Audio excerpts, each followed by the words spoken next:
នឹងជម្រាបសួរបងតើបងអាចធ្វើការណែនាំខ្លួនបានទេសួស្តីខ្ញុំឈ្មោះភារ៉ាវិនខ្ញុំជា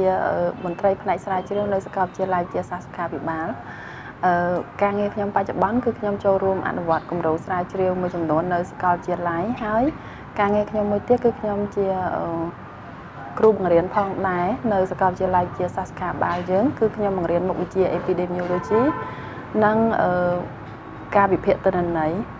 ចំពោះនិស្សិតនៅសាកលវិទ្យាល័យវិទ្យាសាស្ត្រសុខាភិបាល Bonjour monsieur. Bonjour. Pouvez-vous vous présenter s'il vous plaît? Je m'appelle Olivier Ségéral, je suis médecin, clinicien. Je me suis spécialisé dans la prise en charge des patients infectés par le VIH depuis 2001, puis par la suite pour la prise en charge des patients infectés par les hépatites virales, hépatite B et hépatite C. Et j'ai également une activité de recherche clinique depuis maintenant 10 ans. Et donc je suis en poste depuis septembre 2015 à l'Université des sciences de la santé en tant que coordinateur adjoint des programmes de recherche sur le VIH et les hépatites virales pour la NRS, qui est l'Agence nationale française de recherche sur le sida et sur les hépatites virales. Monsieur, pouvez-vous décrire qu'est-ce que la ECA? Alors, la lecture critique d'articles, c'est un exercice qui permet d'évaluer la crédibilité d'une information médicale ou d'une information scientifique.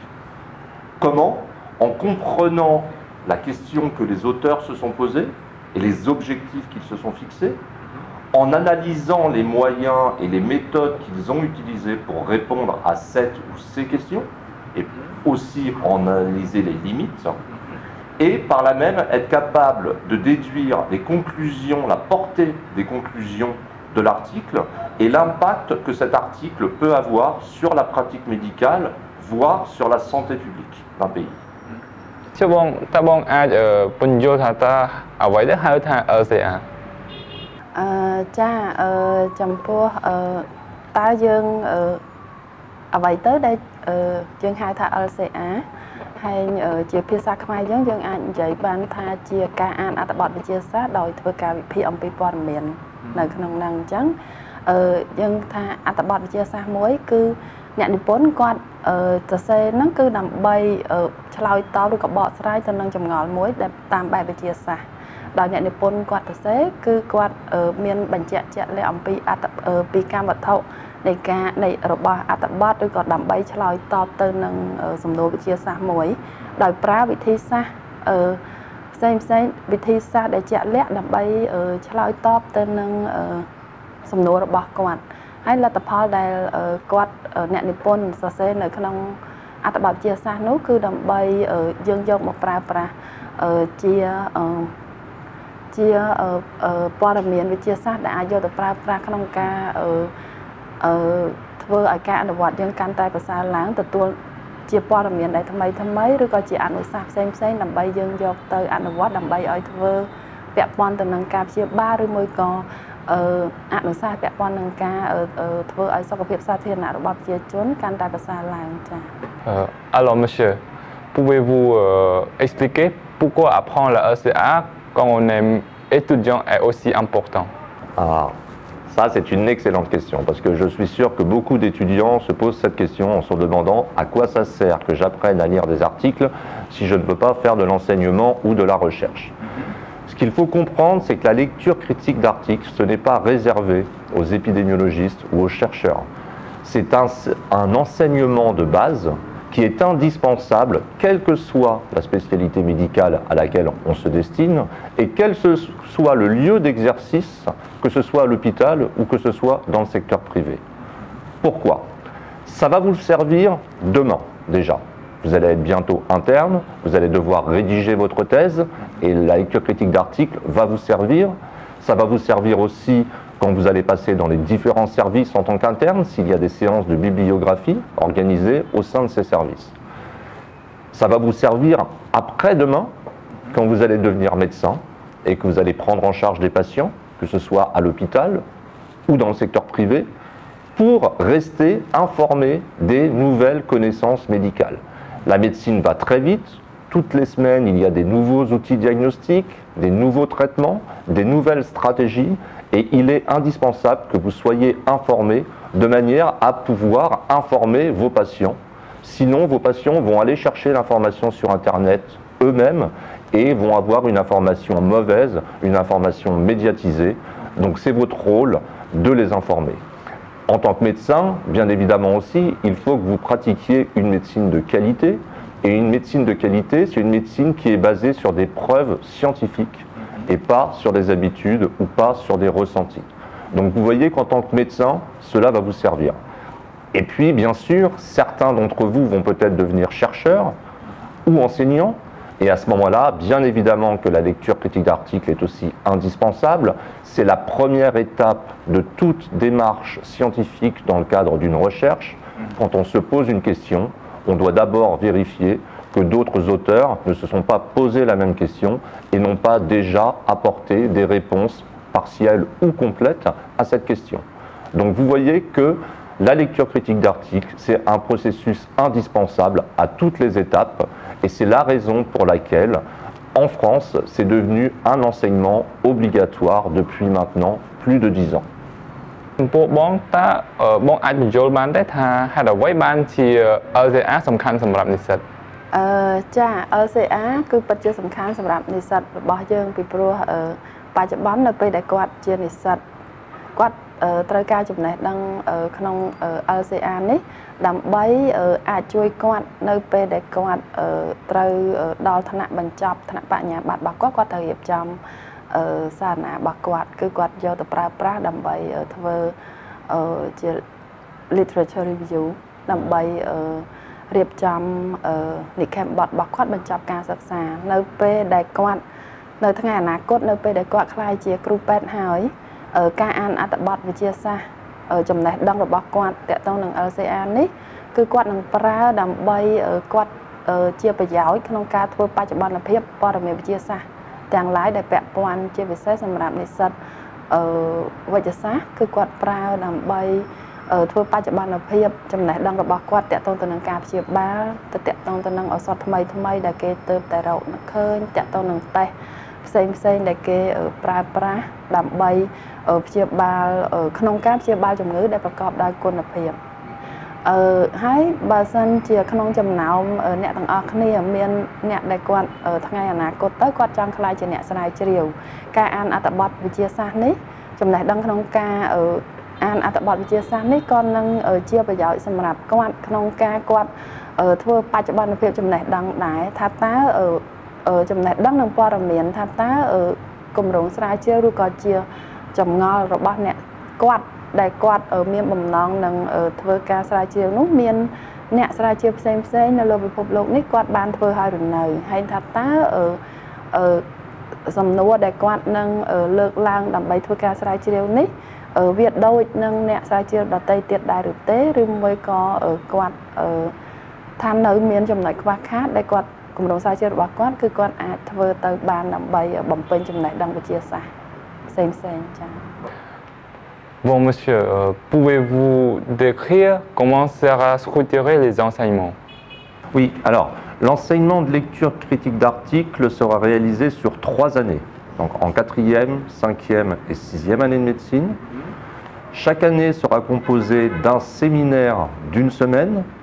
et de 2 à 3 conférences de 2 à 3 heures chacune. Chaque séminaire sera composé de cours sur l'épidémiologie, mais principalement de lecture d'articles. Les articles seront distribués aux étudiants qui les liront, qui devront répondre à des questions que l'on aura préparées à l'avance. Et le lendemain, les étudiants présenteront leurs réponses et on discutera ensemble des réponses et des conclusions pour chaque article. En 4e année, on abordera l'épidémiologie descriptive, c'est-à-dire les enquêtes transversales, les notions de prévalence, d'incidence. En 5e année, on reviendra cette fois sur l'épidémiologie analytique, c'est-à-dire la recherche de causes ou de facteurs de risque. Et donc on étudiera les enquêtes exposées, non exposées, les enquêtes cas témoins. Et enfin, en 6e année, on s'intéressera cette fois aux études randomisées, contrôlées, qui permettent d'évaluer des thérapeutiques ou des stratégies. Et également, on abordera la notion de puissance d'un test diagnostique et les notions de sensibilité, spécificité et valeurs prédictives positives et négatives. Donc voilà un enseignement qui se fera donc sur 3 ans. Durant les conférences, par contre, des articles seront distribués aux étudiants quelques jours avant. Ils les liront à la maison, ils auront aussi à répondre à des questions. Mais durant la conférence, ce seront les formateurs qui corrigeront l'article et les réponses aux questions, et les étudiants, bien sûr, pourront échanger, discuter avec les formateurs s'ils ne sont pas d'accord avec certaines réponses ou s'il y a des commentaires à apporter. Alors, monsieur, dans votre pratique, comment vous servez-vous de la LCA concrètement? Alors, concrètement, je vous ai dit que j'avais 2 casquettes, je suis à la fois médecin clinicien et je fais à la fois de la recherche clinique. Avant de venir ici, au Cambodge, j'étais praticien hospitalier dans un service de médecine interne qui s'appelait médecine aiguë polyvalente. Donc vous voyez que dans ce service, il y avait polyvalent, c'est-à-dire qu'on avait des patients hospitalisés pour des causes très diverses. Ça pouvait être des cancers, ça pouvait être des infections, ça pouvait être des maladies auto-immunes. Et il est bien évident qu'il est impossible de se souvenir de toutes les nouveautés médicales de chaque pathologie. Donc quand un patient arrivait dans mon service pour une pathologie que je ne connaissais pas assez bien, j'allais dans mon bureau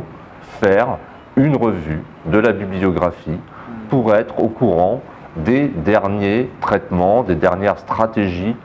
pour prendre en charge ce patient. C'est un exercice indispensable de manière à apporter à ce patient hospitalisé la médecine de qualité, basée encore une fois, comme je l'ai dit, sur des preuves scientifiques et non sur des habitudes qui peuvent remonter à il y a 10 ans ou il y a 15 ans et qui ne sont plus vraies. Ça, c'est un exemple très concret en tant que praticien hospitalier dans un service. Maintenant que je suis ici, je ne fais plus d'activité clinique, je fais des activités de recherche et on a plusieurs projets. Je travaille notamment sur un projet de prévention de la transmission mère-enfant de l'hépatite B au Cambodge. Et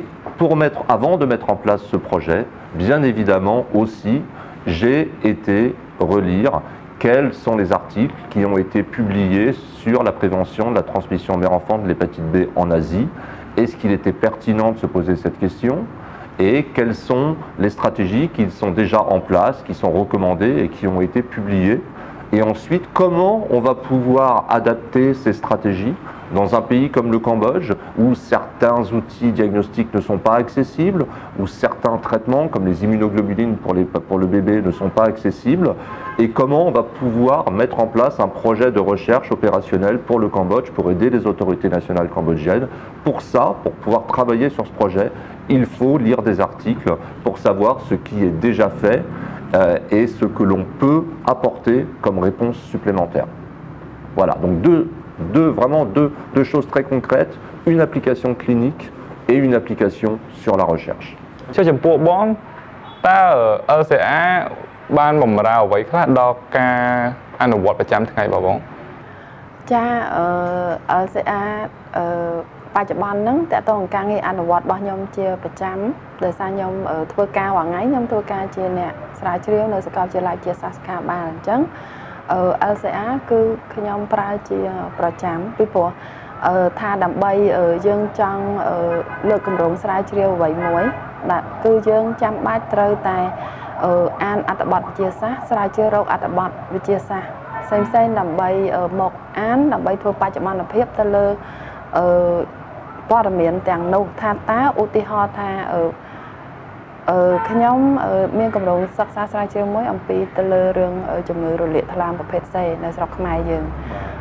ជាប្រធានបទរបស់ខ្ញុំគឺខ្ញុំចាប់អារម្មណ៍ទៅលើជំងឺរលាកថ្លើមប្រភេទ C ក៏ប៉ុន្តែតើជំងឺរលាកថ្លើមប្រភេទ C ខ្ញុំចង់ដឹងថាតើទំហំឬក៏ទំហំនៃ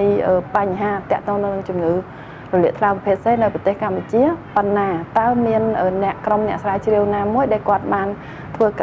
មានព័ត៌មាននឹងហើយឬនៅហើយមានក្រុមសិក្សាស្រាវជ្រាវណាមួយដែលគាត់បានឆ្លើយទៅនឹងចម្ងល់ឬក៏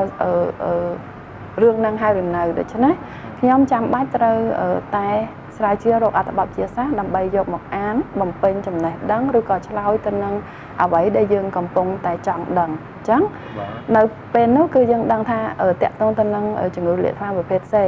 ទិន្នន័យទាំង lain ឬក៏ព័ត៌មានដែល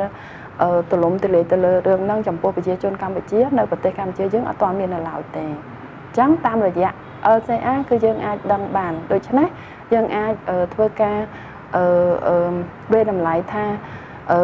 តកតងទៅនឹងជំងឺរលាកថ្លើមប្រភេទ C ជាពិសេសទៅនឹងទំហំនៃបញ្ហាបានន័យថាតើប្រជាជនខ្មែរប្រមាណភាគរយដែលគាត់មានការឆ្លងជំងឺរលាកថ្លើមប្រភេទ C ខ្ញុំលើកជាឧទាហរណ៍មួយអញ្ចឹងវាអត់ទាន់មានទេដូច្នេះចាំបាច់ដែលក្រុមអ្នកស្រាវជ្រាវសាកលវិទ្យាល័យទៅធ្វើការស្រាវជ្រាវទៅលើជំងឺរលាកថ្លើមប្រភេទ C ដើម្បីស្វែងរកអត្រាឆ្លងនៃជំងឺរលាកថ្លើមប្រភេទ C នៅប្រទេសកម្ពុជាយើងនេះគឺជាឧទាហរណ៍ជាក់លាក់ដែលយើងប្រើ LCA នៅក្នុងការងារអនុវត្តប្រចាំថ្ងៃក្នុងនាមខ្ញុំជាអ្នកស្រាវជ្រាវម្នាក់អញ្ចឹងខ្ញុំអរគុណច្រើនចំពោះពេលវេលារបស់បង Merci beaucoup monsieur pour votre temps